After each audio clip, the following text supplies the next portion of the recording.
90% মুসলমানের দেশে কিভাবে হিন্দুরা মুসলমানের সন্তানদেরকে শহীদ করে, এদের গ্রেফতার করার ক্ষমতা নাই। ফরিদপুরে একজন মায়ের 2টা সন্তান, যুবক ছেলে, ওখানে কয়েকজনকে গ্রেফতার করছে। ফরিদপুরে একটা মন্দিরে আগুন লাগছে, আগুন লাগার কারণে তারা সন্দেহজনকভাবে সেই কয়েকজনে এমন পিটানি দিছে, আল্লাহ তাআলা তাদেরকে কবুল করুক, সেই মায়ের 2টা সন্তানই শহীদ হয়ে গেছে। মা বলে ডাকার মতো আর কেউ নাই। আফসোস করতেছে যে একটা সন্তান যদি মরতো আর একজন যদি বেঁচে থাকতো, অন্তত মা বলে ডাকলে আমার কলিজাটা ঠান্ডা হতো। এতে এমন মানুষও চলে গেছে, বাঁচাই রাখে নাই। এজন্য আমি বলতে চাই, আজকে যদি খলিফা ওমরের মতো একজন মানুষ জিন্দা থাকতো, যদি হযরত আলীর মতো একজন মানুষ জিন্দা থাকতো, তাহলে মুসলমানের গায়ে রক্তে মুসলমানের হাত দেওয়ার কোনো ক্ষমতা থাকতো না। কথা বলেন ঠিক কিনা? থাকতো।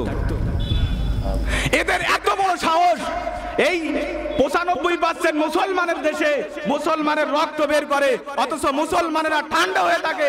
আমি এটা কখনো কল্পনায় আনতে পারি না। প্রশাসন, সরকার কি করে? ঘুমায়। 90% মুসলমানের দেশে কিভাবে হিন্দুরা মুসলমানের সন্তানদেরকে শহীদ করে, এদের গ্রেফতার করার ক্ষমতা নাই। ونعوذ بالله من شرور أنفسنا ومن سيئات أعمالنا من يهده الله فلا مضل له ومن يضلله فلا هادي له ونشهد أن لا إله إلا الله وحده لا شريك له ونشهد أن سيدنا وحبيبنا ومولانا محمدا عبده ورسوله الذي أرسله بالحق بشيرا ونذيرا وداعيا إلى الله بإذنه وسراجا وقمرا منيرا فقد قال الله تعالى في كلامه المجيد وفي فرقانه الحميد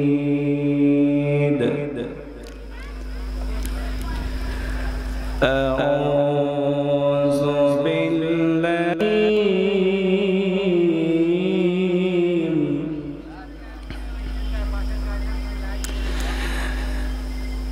يا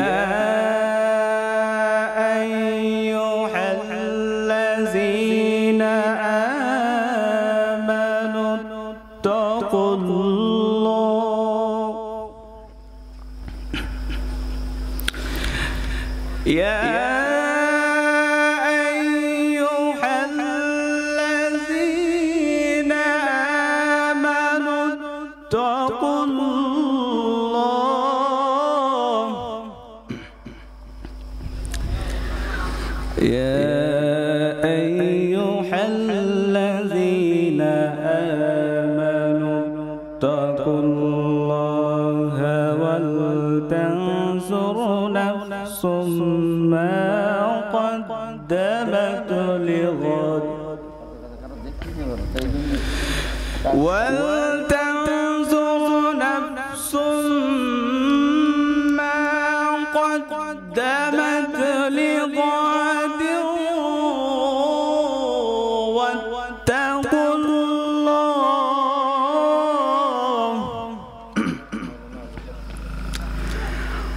واتقوا الله إن الله خبير بما تعملون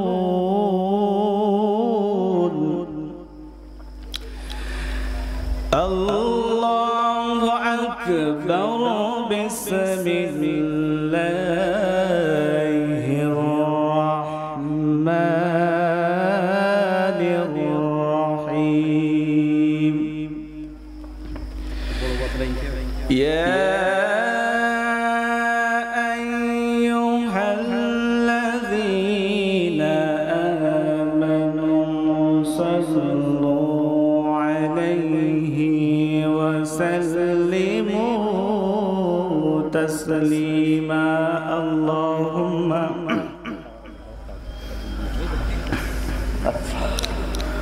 محبة شتبري اللهم صل على سيدنا مولانا محمد وعلى آل سيدنا رسولنا محمد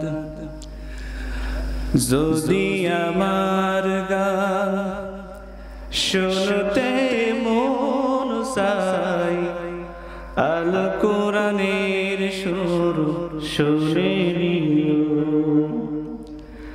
যদি আমার গান বুঝতে মন চাই মাজলুমানের ব্যথা বুঝে নিও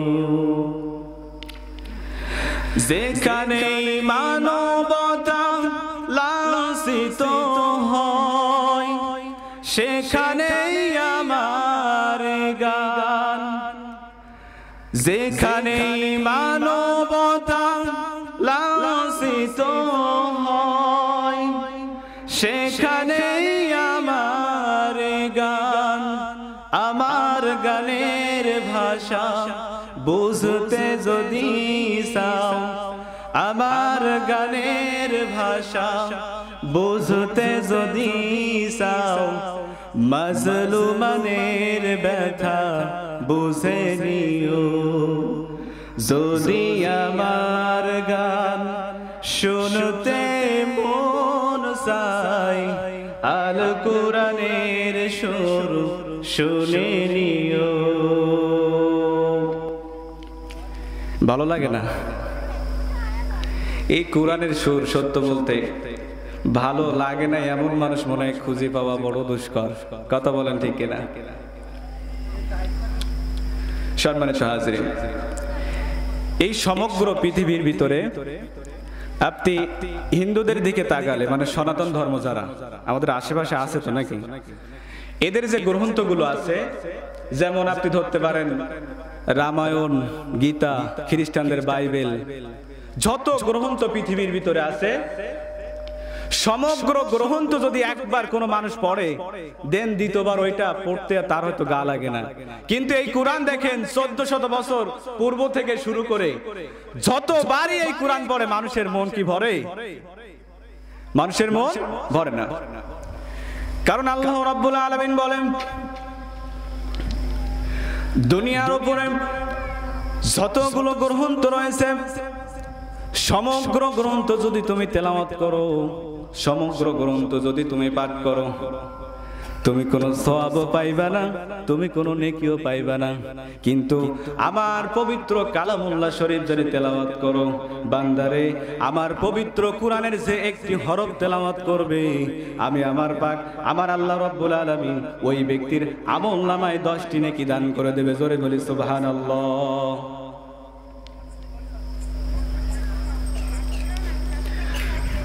ওঠার আগেই টাইম চলে আসছে যে কথা বলতেছিলাম এখন প্রশ্ন করা হলো ইয়া রাসূলুল্লাহ যদি আলিফ লাম মিম কোন ব্যক্তি যদি তেলাওয়াত করে ওই ব্যক্তির আমলনামায় কি 10টা নেকি হবে মুহাম্মদুর রাসূলুল্লাহ সাল্লাল্লাহু আলাইহি সাল্লাম বললেন না না না আলিফ লাম মিম হচ্ছে 3টা হরফ কেউ যদি আলিফ লাম মিম তেলাওয়াত করে ওই ব্যক্তির আমলনামায় 10 না 30টা সওয়াব আমার আল্লাহ পাক রব্বুল আলামিন রেখে দিবে এ রোজার মাস তো না, তাহলে এত আসতে কেন? সুবহানাল্লাহ বলতে কষ্ট হয়, কষ্ট হয় তো সুবহানাল্লাহ তো বলতে হবে। সম্মানিত হাজরিন, যেহেতু টাইম দিয়ে দিচ্ছে, এখন কথা তো আর এই বিষয় না। দেখেন, আমি মূল আলোচনায় চলে আসি। বাংলাদেশের সর্ববৃহৎ উপজেলা যেটাকে শ্যামনগর বলা হয়, এই শ্যামনগর জেলার অন্তর্গত আবাসচণ্ডীপুর সর্দারবাড়ি জামে মসজিদ প্রাঙ্গণ যুব সমাজের উদ্যোগে এবং মৃত ব্যক্তির রোহের মাগফিরাত কামনায় যে ওয়াজ মাহফিলের আয়োজন করা হয়েছে, এবং সামনে উপস্থিত আছেন আমার এলাকার মুরব্বিয়ানে কেরাম, হাজেউল হারামাইন এবং আমার পিতা সমতুল্য মানুষেরা, যুবক ভাইরা, কচিকাচা মাসুম বাচ্চারা এবং পদ্মার অন্তরালের পদ্মানিসীন মা ও বোনেরা, সকলকে আমি আবারও আমার অন্তর এবং অন্তরস্থল থেকে মোবারকবাদ জানাই। আসসালামু আলাইকুম ওয়া রাহমাতুল্লাহ। জবাবটা দিন, অন্তত সওয়াব নিয়ে যান। ওয়াজ শুনে না হয় সালামের জবাব, সুবহানাল্লাহ, আলহামদুলিল্লাহ এগুলো বলে অন্তত সওয়াব বলবো নিয়ে যান, কারণ সামান্য আমলে আপনাকে জান্নাতে নিয়ে যাবে। কথা বলেন, যাবে না? সামান্য আমল যদি আপনি করতে পারেন, সেই আমল যদি আল্লাহ তাআলার কাছে কবুল হয়ে যায়, তাহলে আপনার জন্য জান্নাত কনফার্ম হয়ে যায়। জোরে বলি সুবহানাল্লাহ। এজন্য আমি সেই রাব্বুল আলামিনের দরবারে লাখো কোটি শুকরিয়া জানাই যে রাব্বুল আলামিন আমাদেরকে এই প্রচন্ড তাপদাহের ভিতরে, আজকের এই কোরআনের মজমার ভিতরে আমাদের সকলকে আসার এবং বসার তৌফিক এনায়েত করেছেন। এজন্য সকলে বলি আলহামদুলিল্লাহ। আপনারা সবাই খুশি না বেজার? সম্মানিত হাজিরিন, এবং হাজারো দুরুদ ও সালাম মানবতার মুক্তির দিশারি রাহমাতুল লিল আলামিন নবী, সাইয়্যিদুল মুরসালিন নবী, খাতামুন নবীন নবী, সকলে বলি সাল্লাল্লাহু আলাইহি ওয়াসাল্লাম, যার আগমনে সমগ্র পৃথিবী থেকে নাস্তিকবাদী যত মতবাদ ছিল, কাফিরি যত মতবাদ ছিল, সমগ্র পৃথিবীর ভিতরে যত অন্ধকার ছিল, আল্লাহ পাক রব্বুল আলামিন যার আগমনের মাধ্যমে সমস্ত অন্ধকারকে দূর করে আলোয় আলোকিত করেছে। এজন্য সকলে বলি সাল্লাল্লাহু আলাইহি ওয়াসাল্লাম।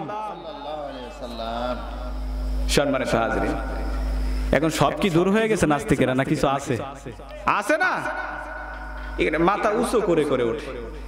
রিসেন্টলি দেখেন, আমি বলতেছি, আমি কোনো বানোয়াট কথা বলবো না। রিসেন্টলি একটা ভিডিও ফেসবুকে ভাইরাল হয়েছে, সেটা হচ্ছে ফরিদপুরে, যারা ইউটিউব চালায় জানতে পারছে। এখানে হিন্দু সম্প্রদায় আছে না? নাই? আছে তো নাকি? আমি সরাসরি বলতে চাই, আর আছে না? ফরিদপুরে একজন মায়ের দুইটা সন্তান, যুবক ছেলে, ওখানে কয়েকজনকে গ্রেফতার করছে। ফরিদপুরে একটা মন্দিরে আগুন লাগছে, আগুন লাগার কারণে তারা সন্দেহজনক ভাবে সেই কয়েকজনে এমন পিটানি দিছে, আল্লাহ তাআলা তাদেরকে কবুল করুক, সেই মায়ের দুইটা সন্তানই শহীদ হয়ে গেছে। মা বলে ডাকার মতো আর কেউ নাই। আফসোস করতেছে যে একটা সন্তান যদি মরতো আর একজন যদি বেঁচে থাকতো, অন্তত মা বলে ডাকলে আমার কলিজাটা ঠান্ডা হতো। এতে এমন মানুষও চলে গেছে, বাঁচাই রাখে নাই। এজন্য আমি বলতে চাই, আজকে যদি খলিফা ওমরের মতো একজন মানুষ জিন্দা থাকতো, যদি হযরত আলীর মতো একজন মানুষ জিন্দা থাকতো, তাহলে মুসলমানের গায়ে রক্তে মুসলমানের হাত দেওয়ার কোনো ক্ষমতা থাকতো না। কথা বলেন ঠিক কিনা? থাকতো?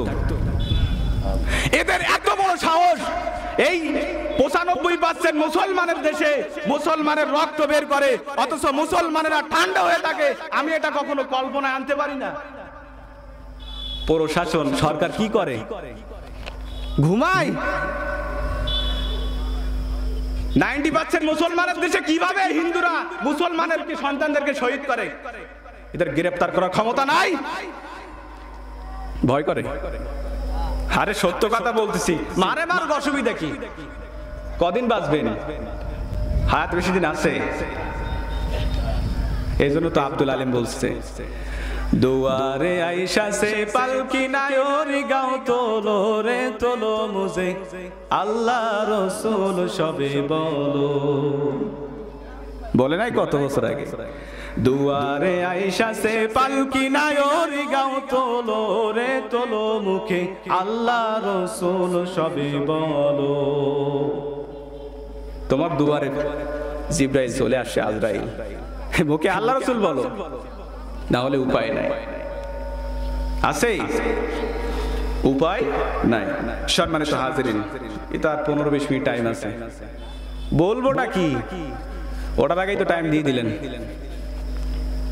সম্মানিত হাজিরিন, যে কথাই ছিলাম, একটা কথা আপনাদেরকে আজকে বলতে চাই। আজ পর্যন্ত ইতিহাসের দিকে তাকায়া দেখেন, কোন মুসলমানের রক্ত, কোন মুসলমানের গায়ে হাত তোলে কোন কাফের বেদুইন পার পায় নাই। কথা বলেন ঠিক কিনা? আর কিয়ামত পর্যন্ত পাবেও না। এর বিচার একদিন হবে ইনশাআল্লাহ। কথা বলেন ঠিক কিনা? বাঁচার কোনো উপায় নাই। তোমার পাওয়ার কথা এত কেন? আল্লাহ রাসূলের কোনো আশেক নাই যে মুসলমানদেরকে হত্যা করতেছে? বলার মতো ক্ষমতা তোমাদের নাই। আল্লাহ তাআলা আমার দুই শহীদ ভাইকে জান্নাতের উচ্চ মাকাম দান করুন। সকলে বলে আমিন। সম্মানিত হাজিরিন, আমি আপনাদের সামনে পবিত্র কুরআনুল কারীমের সূরাতুল হাসর থেকে একটি আয়াত তেলাওয়াত করেছি।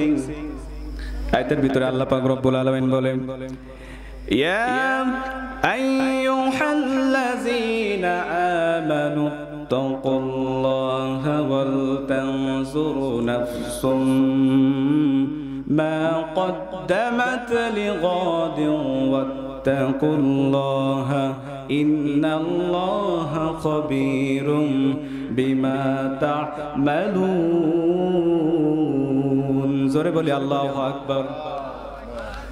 আল্লাহ পাক রব্বুল আলামিন বলেন,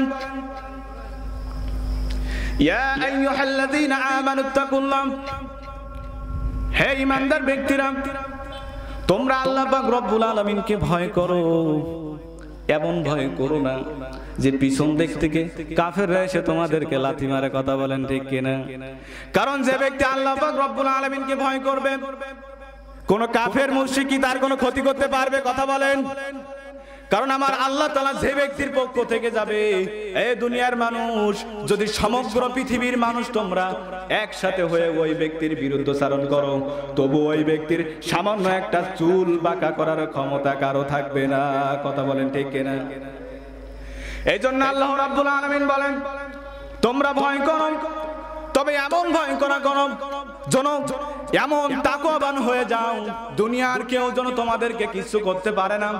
এবং আল্লাহ পাক রব্বুল আলামিন ওই আয়াতের ভিতরে বলতেছেন, ওয়াল তানজুরু নাফসুম মা কদ্দামাত লিগাদ, এবং কিয়ামতের জন্য তোমরা কি প্রস্তুতি গ্রহণ করেছো, কি মাল সামানা তোমরা এক জায়গায় করেছো, তার চিন্তা ভাবনা তোমরা করো। কতটুকু আমল তোমরা করতে পারছো, আর কতটুকু নেক আমল তোমরা বদ আমল তোমরা করছো, সেই হিসাবটা করো। এবং পরবর্তীতে আল্লাহ রাব্বুল আলামিন বলতেছেন, ইন্নাল্লাহা খাবীরুম বিমা তা'মালুন, তোমাদের প্রতিটি নেক আমল এবং তোমাদের প্রতিটি বদ আমল, সমগ্র আমলের ক্ষমতা, সমগ্র আমলকে আমি আল্লাহ পাক রব্বুল আলামিন সুন্দরভাবে দেখি শুনি, সবকিছু আমি আল্লাহ পাক রব্বুল আলামিন নিয়ন্ত্রণ করি। বান্দারে বান্দারে তুই নেক আমল করবি, তার প্রতিদান আমি আল্লাহ পাক রব্বুল আলামিন তোকে দেব। ও বান্দা তুই বদ আমল করবি, তার প্রতিদানও আমি আল্লাহ পাক রব্বুল আলামিন তোকে দেব। লাইন আছে? লাইন নাই। এই অলরেডি 22-23 বছর বয়স হয়ে গেছে, আর 22-23 বছর বাঁচবো কিনা আমার কোনো গ্যারান্টি আছে? আছে কোনো গ্যারান্টি? তাহলে অহংকার কিসের? তো আমার অহংকার কিসের? হে কয়দিনের জীবন, যদি আল্লাহ তাআলা হাতটাছে যদি প্যারালাইসিস দিয়ে দেয়, ক্ষমতা আছে এক পা বাড়ানো। অহংকার কেন? এত অহংকার কিসের আমি তো বুঝি না। আল্লাহ তাআলার কাছে তোমার কি যাওয়া লাগবে না? অবশ্যই যাওয়া লাগবে। সম্মানিত হাজিরিন, এই জন্য বলতে চাই, এই আয়াতের ব্যাখ্যায় ইমাম গাজ্জালী রাহমাতুল্লাহ আলাইহি মুকাশাফাতুল কুলুব নামক একটা গ্রন্থ আছে।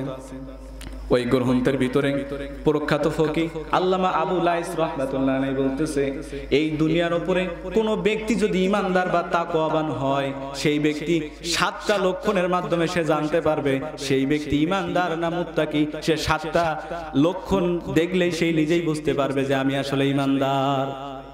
আল্লামা আবুল আইস রহমাতুল্লাহ আলাইহি সুন্দরভাবে দিয়ে দিয়েছেন যে 7টি লক্ষণ যদি কোনো ব্যক্তির ভিতরে তুমি দেখো তাহলে মনে করবা ওই ব্যক্তিটা তাকওয়াবান এবং ঈমানদার। এই কথা আজকে শুনছেন, কখন শুনছেন এই কথা? মুকাশাফাতুল কুলুব গ্রন্থ খুললে প্রথম অধ্যায়ের ভিতরে আপনি এটা পেয়ে যাবেন। এজন্য কোন মানুষের কাছে আপনার যাওয়া লাগবে না যে আমি আসলে তাকওয়াবান না মুত্তাকি, এটা জানার জন্য কোন মানুষের কাছে যাওয়া লাগবে না। যদি এই 7টা লক্ষণ কোন ব্যক্তির ভিতরে থাকে তাহলে বুঝে নেবেন ওই ব্যক্তিটা মুত্তাকি। এটা আমার কথা না, প্রখ্যাত ফকিহ আল্লামা আবুল আইস রাহমাতুল্লাহ আলাইহি বলেছেন। সম্মানিত হাজিরিন,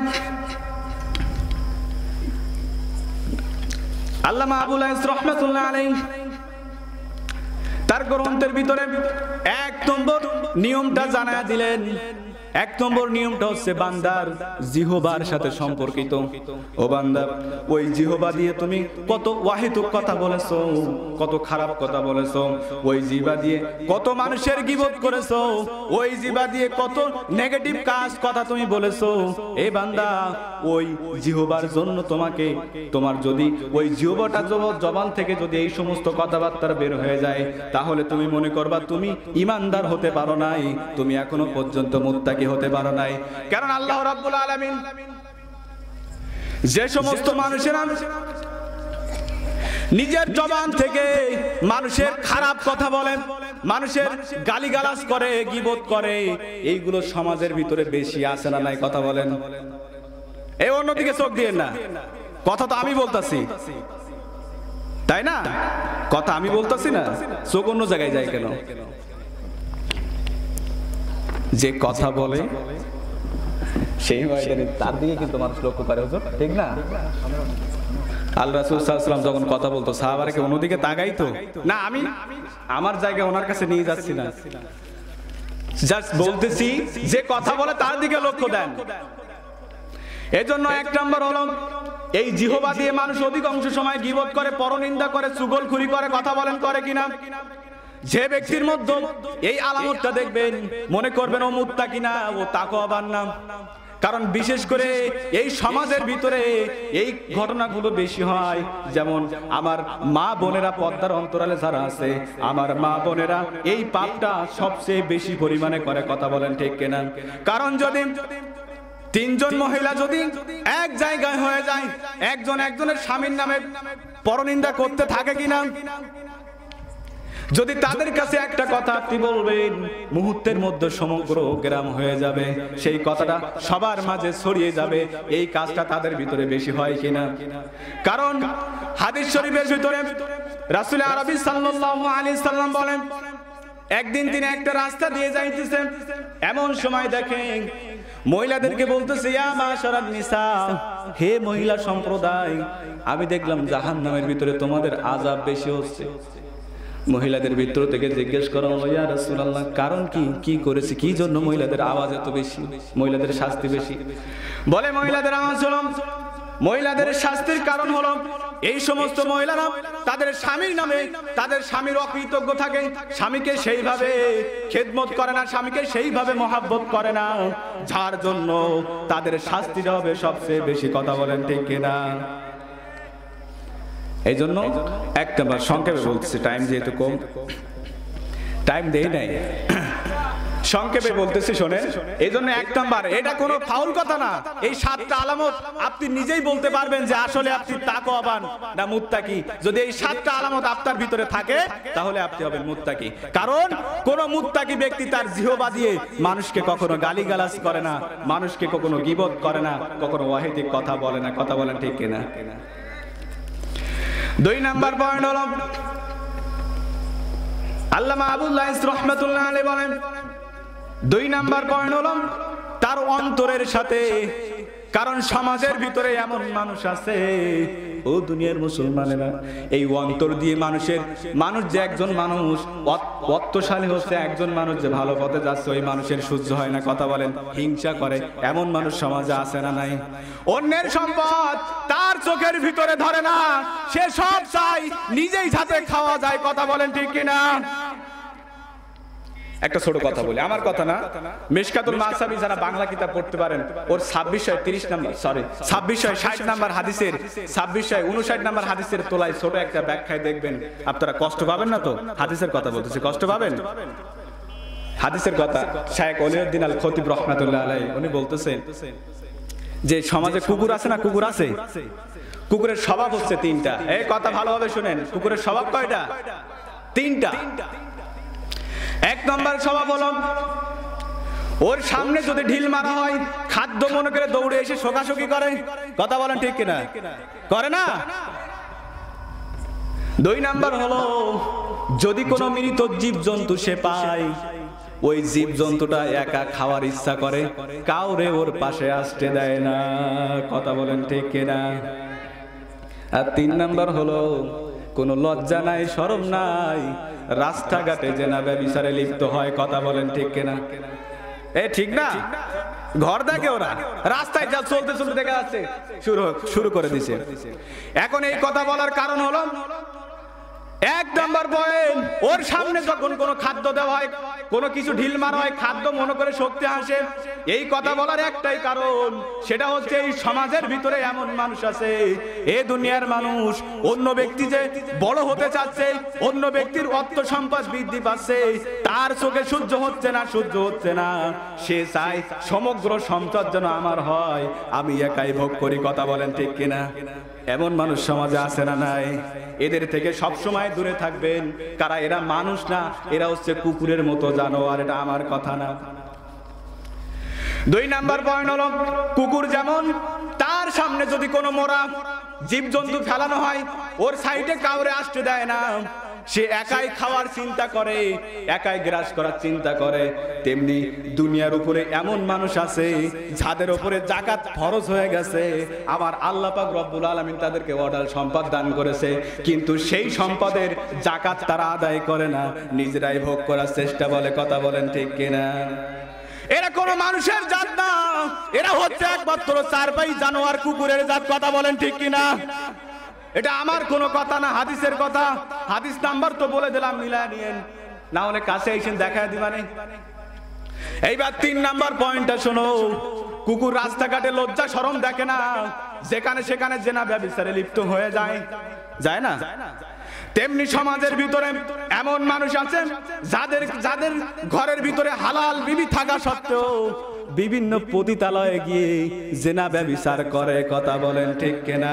হাদিস শরীফের ভিতরে বলতেছেন, যাদের ঘরের ভিতরে হালাল স্ত্রী রয়েছে, যাদের ঘরের ভিতরে হালাল বিবি রয়েছে, এই হালাল বিবি হালাল স্ত্রী থাকা সত্ত্বেও যারা বাইরে পতিতালয়ে গিয়ে জেনা ব্যভিচার করে, এরা দুনিয়ার কোনো মানুষ না, এরা হচ্ছে চারপাই জানোয়ার, এগুলো হচ্ছে কুকুরের স্বভাব। কথা বলেন ঠিক কিনা? আমার কথা এ রাগ হচ্ছে না তো আপনাদের? হ্যাঁ হচ্ছে? এ হলে লাগবে যাই, কারণ আমি কোনো ফাও কথা বলার জন্য এখানে আসি নাই, ঠিক না? আমি তো হাদিস নাম্বার বলছি, আপনারা দেখে নিন। এই জন্য দুই নাম্বার পয়েন্টটা মুত্তাকির বলেছিলাম যে অন্তরের ভিতরে হিংসা করে, অন্যের সম্পদ দেখে তার হিংসা হয়, এইটা করা যাবে না। কারণ মুত্তাকি ব্যক্তির অন্তরের ভিতরে কোনো হিংসা নাই, সাদা সিধোভাবে দুনিয়ার উপরে জীবন যাপন করবে।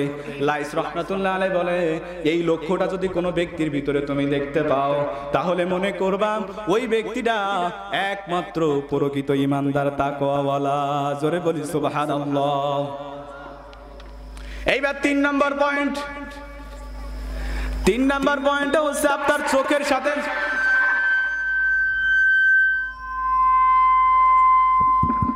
তিন নাম্বার পয়েন্ট হলো আপনার চোখের সাথে সম্পর্কিত। আল্লামা আবু লাইস রাহমাতুল্লাহ আলাইহি বলেন, এই চক্ষু দিয়ে কোনো হারাম জিনিসের দিকে তাকাবে না, কোনো হারাম লেবাস পরবে না। এই আওয়াজ স্টপ করেন, এইখান থেকে যারা আসতেছে, এইখান থেকে। আল্লামা লাইস রাহমাতুল্লাহ আলাইহি বলেন, থাক অসুবিধা নাই। আল্লামা লাইস রাহমাতুল্লাহ আলাইহি বলেন, তিন নাম্বার হচ্ছে চোখের সাথে সম্পর্কিত।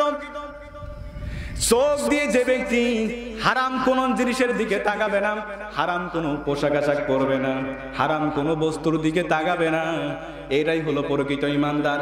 আর যারা বদকার ব্যক্তি, এদের কাজ হলো এরা হারাম জিনিস পাইলে সেইগুলো খাওয়ার জন্য লাফালাফি করে। কথা বলেন ঠিক কিনা?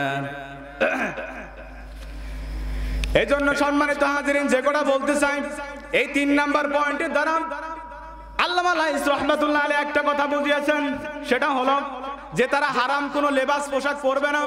কিন্তু বর্তমান সমাজের ভিতরে তাকায়া দেখেন, মহিলারা এমন সুস জামা কাপড় তারা পরা শুরু করছে, ওরে মুসলমান রে, ওর দিকে তাকাইলেই ওর শরীরের সমস্ত ভাঁজ দেখা যায়। কথা বলেন ঠিক কিনা?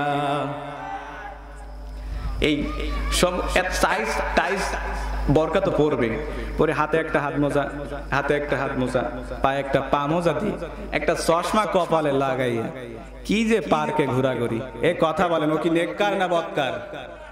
কখনো নেককার হতে পারে? এদের কাছে আজকে বরকা পর্দা করাটা একটা ফ্যাশন হয়ে গেছে, পর্দা করাটা একটা স্টাইল হয়ে গেছে। কথা বলেন ঠিক কিনা? ফরজ বিধানটাকে এরা হাসির পাত্র, হাসির খোরাক বানাইছে, বানায়া যার জন্য বেধর্মীরা আজকে মুসলমানের উপর এত নির্যাতন করতেছে। কথা বলেন ঠিক কিনা? এই জন্য সাবধান, মেয়ের বাবা আপনি হইছেন, মেয়েদেরকে সংযত পর্দার ভিতরে রাখুন, না হলে কিয়ামতের ময়দানে ওই মেয়েকে জিজ্ঞেস করা হবে, তুমি দুনিয়ার উপরে এমন কাজ কেন করছো, তুমি পর্দায় চলনি কেন? ওই মেয়ে উত্তর দিবে, আমার বাবা আমারে কিছু বলে নাই, আমার মা আমারে কিছু বলে নাই। আল্লাহ রাব্বুল আলামিন ফেরেশতাকে আদেশ দিবে, ফেরেশতা ওই মেয়েকে না, ওই মেয়ের পিতামাতাকে ধরো, ওই মেয়ের বাবাকে ধরে ওই জাহান্নামের সবচেয়ে গভীরের দিকে তুমি নিক্ষেপ করো। এই মুসলমান, এই জন্য সাবধান হয়ে যাও। তোমার মেয়ে যদি বাড়ির ভিতরে থাকে, তোমার মেয়েকে পর্দার শিক্ষা দাও, তোমার মেয়েকে বিভিন্ন নৈতিকতার শিক্ষা দাও, না হলে বাঁচার কোনো উপায় নাই। কথা বলেন ঠিক কিনা? তাহলে 3 নম্বর বুঝতে পারলেন তো? এই 3টা যার ভিতরে থাকবে সে ব্যক্তি মনে করবেন তাকওয়াবান। 4র্থ নাম্বার চলে আসেন, তার উদর পেটের সাথে সম্পর্কিত। দুনিয়ার মুসলমান, তাই সবকিছু শেষ। এই দেশে দুর্নীতিবাজের অভাব নাই, কাউয়া কিছু আছে, কাউয়া। এই যারা যুবক ভাই কাউয়া মানে তারা বুঝতে পারছে, হ্যাঁ, এই কাউয়া দুর্নীতিবাজ নাই। এই দেশ এত ডিজিটাল হয়ে গেছে যে পেজের দাম 200 টাকা পর্যন্ত পৌঁছায় গেছে। সুবহানাল্লাহ, এই সুবহানাল্লাহ বলবেন না? আরে নাউজুবিল্লাহ কোন শালা ডিজিটাল বাংলাদেশ সব শেষ করছে। শুনে রাখো মুসলমান, দেশ যত ডিজিটাল হবে মানুষ তত বেঈমান কাফের হবে। কথা বলেন ঠিক কিনা? বলে আগে টিভি ছিল না, সাদা কালোই দেখতো মানুষ, একটু আরাম আয়েশ করতো। এখন যত চায়না পর্দা হচ্ছে তত মুসলমানের সন্তানেরা বিগড়ে যেতে সহজ হচ্ছে। কথা বলেন, আগে গান দেখতো, কত সুন্দর পর্দা পরা, এই গান পর্দা হয় নাকি? আগেকার যুগের গানগুলো দেখতাম ছোটবেলায়, কত সুন্দর করে তারা গানগুলো দেখতো। আর এখনকার গান ওরা মনে হয় যত কাপড় কম পরা যায়। কথা বলেন ঠিক কিনা? যত কাপড় কম পরা যায় তত ভালো। আর নারীকে আল্লাহ তাআলা এমন ভাবে সুভূষিত করেছে, যদি কোনো পুরুষের পুরুষত্ব থাকে, ওই নারীর দিকে চোখ গেলে তার ভিতরে পাওয়ার এমনি এমনি উঠবে। কথা বলেন ঠিক কিনা? যুবক শেষ, 20 বছর হওয়ার আগে কাজ হয়ে গেছে। এই জন্য সাবধান। এই জন্য এই হাতের মাধ্যমে অন্যায় কাজ সমাজে হয় কি হয় না? যত পাপ কাজ এই হাতের মাধ্যমে হয়, কিয়ামতের ময়দানে হাত আপনার সাক্ষী দেবে, আল্লাহ এই বান্দা এই হারাম সইটা আমার দ্বারা করছে। একটা সইয়ের মাধ্যমে শত শত গরিবের জীবন ধ্বংস হয়ে গেছে, একটা সইয়ের মাধ্যমে শত শত গরিবের মুখের খাদ্য আমি কেড়ে নিয়েছি। ও আল্লাহ তাআলা, আমার কোনো দোষ নাই, দোষ নাই, দোষ হলো তোমার ওই বান্দার। তখন বাঁচার কোনো উপায় থাকবে না। ওই আল্লাহ পাক রব্বুল আলামিন তোমারে ওই খারাপ কাজের জন্য জাহান্নামে নিয়ে যাবে। এই জন্য আল্লামা লাইস রাহমাতুল্লাহ আলাইহি বলে, এই হাতের মাধ্যমে যারা কোনো খারাপ কাজ করে না, আল্লাহ পাক রব্বুল আলামিন তোমরা মনে রাখবা, তারাই হচ্ছে প্রকৃত ঈমানদার মুত্তাকি। 6 নাম্বার, সময় নাই, 6 নাম্বার হলো পায়ের সাথে সম্পর্কিত। এই পা দিয়ে মানুষকে লাথি মারেন কিনা? ওরে মুসলমান, এই পা দিয়ে জিনা করার জন্য জিনাকারিনীর কাছে যাও কিনা? এই পা দিয়ে জিনাটা বেশি হয়। কথা বলেন, ঘরে সুন্দরী বউ আছে, মন ভরে না। আমার কাছে ওই খুলনাতে যখন মাদ্রাসা আছি, এক ছাত্র চলে আসছে, এসে বলতেছে, হুজুর একটু ঝামেলায় পড়ছি, ফতোয়া লাগে, তাই আমি বলছি এখন ফতোয়া দেওয়ার ক্ষমতা আমার হয় নাই, আমার ওস্তাদের আছে তাদেরকে। তাহলে আপনি একটু শুনে যান, শুনে এটা বলেন। তাহলে কি, তাহলে আমরা যে জেনা করতে যায় মানুষ, এই মানুষ কেন জেনা করে বলেন তো? তুমি বলো কেন করে? তো বলে কি যে একটা জমিতে বারবার একই ফসল চাষ করতে ভালো লাগে না। নাউজুবিল্লাহ, কত বড় নাস্তিক! আসলেই হালা একটা জিনাকার। তা ঘরের ভিতরে হালাল বিবি আছে, হালাল স্ত্রী আছে, তা না ওই পতিতালয় একজনের বিবির সাথে গিয়ে তুমি পরকীয়ায় জড়িত হচ্ছ। ওরে মুসলমান, তুমি তো ধ্বংস হচ্ছ, সাথে আরেকটা পরিবার ধ্বংস করছো। তোমার মাপ নাই। কাল কিয়ামতের ময়দানে যখন কোন ব্যক্তি জিনা করে, জমিন আল্লাহ তাআলার কাছে বলে, আল্লাহ তুমি আমার এমন ক্ষমতা দান করো, এই জিনাকারকে এখন আমি জমিনের ভিতরে দাফন করে দেই। নাউজুবিল্লাহ বলেন। জমিন পর্যন্ত লানত দিতে থাকে, বলে আল্লাহ তুমি আমার ক্ষমতা দাও, এই হালাকে আমি এই জমিনের ভিতরে দাফন করে ফেলি। এত বড় ভয়ঙ্কর। হয়ে গেছে, দেব আরেকটা হয়ে যাবে, আরেকটা হবে নাকি না? শেষ? হ্যাঁ হবে। ভালো লাগে, হ্যাঁ ভালো লাগে না? সম্মানিত হাজিরিন, এজন্য জেনা করেন না। যা করছেন আমি বলছি এর আগে যত জেনা করছেন বাপ সবকিছু আল্লাহ তাআলার কাছে গিয়ে দোয়া করেন, দেখবেন আল্লাহ পাক আপনার জীবনের সমস্ত গুনাহগাতাগুলো মাফ করে দিবে। এই জন্য সাবধান মুসলমান, সময় থাকতে ফিরে যাও।